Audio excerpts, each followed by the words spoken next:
श्री सरस्वती स्तोत्रम् अगस्त्यकृतम्।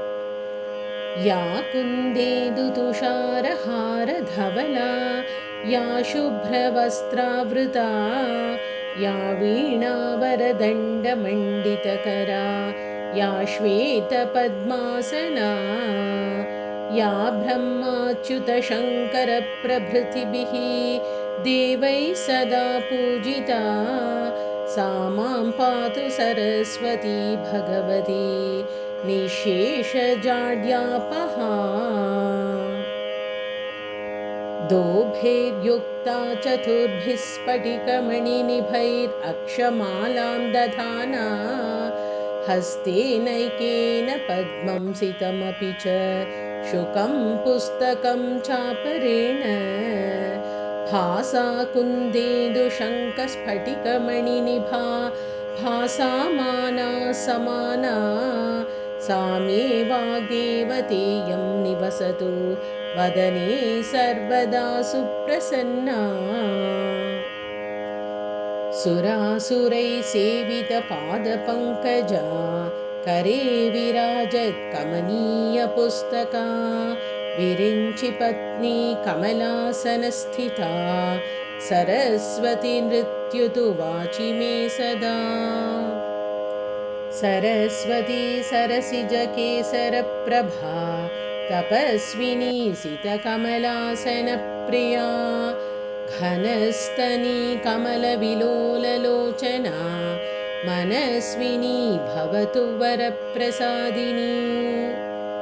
सरस्वती नमस्तुभ्यं वरदे कामरूपिणी विद्यारम्भं करिष्यामि सिद्धिर्भवतु मे सदा।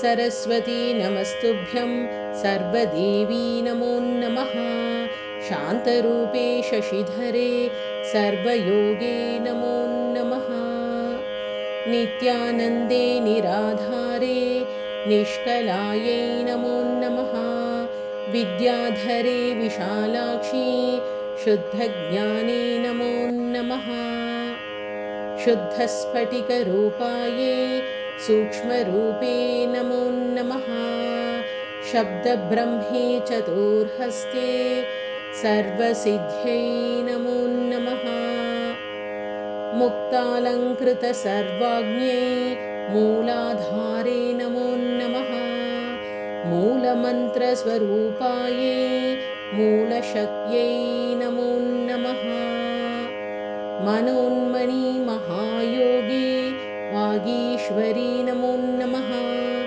वाग्म्यै वरदहस्तायै वरदायै नमो नमः वेदायै वेदरूपायै वेदान्तायै नमो नमः गुणदोषविवर्जिन्यै गुणदीप्त्यै नमो नमः सर्वज्ञाने सदानन्दे सर्वरूपे नमो नमः सम्पन्नायै कुमार्यै च सर्वज्ञे ते नमो नमः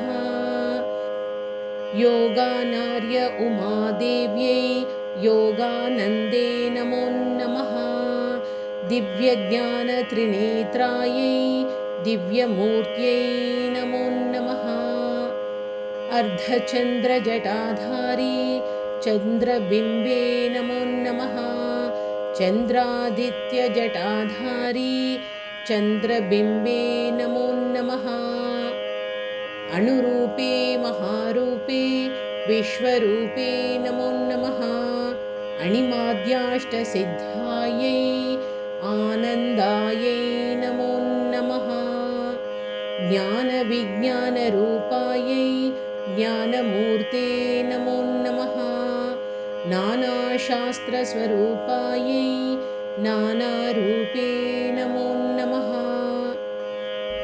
पद्मदा पद्मवंशा च पद्मरूपे नमो नमः परमेष्ट्यै परामूर्त्यै नमस्ते पापनाशिनी महादेव्यै महाकाल्यै महालक्ष्म्यै नमो नमः ब्रह्मविष्णुशिवायै च ब्रह्मनार्यै नमो नमः कमलाकरपुष्पा च कामरूपे नमो नमः। कपाली कर्मदीप्तायै कर्मदायै नमो नमः। सायं प्रातः पठेन्नित्यं षण्मासात् सिद्धिरुच्यते। चोरव्याघ्रभयं नास्ति पठतां शृण्वतामपि।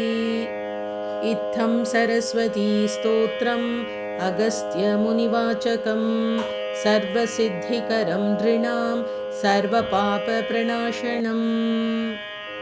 इति अगस्त्यमुनिप्रोक्त श्रीसरस्वतीस्तोत्रं सम्पूर्णम्।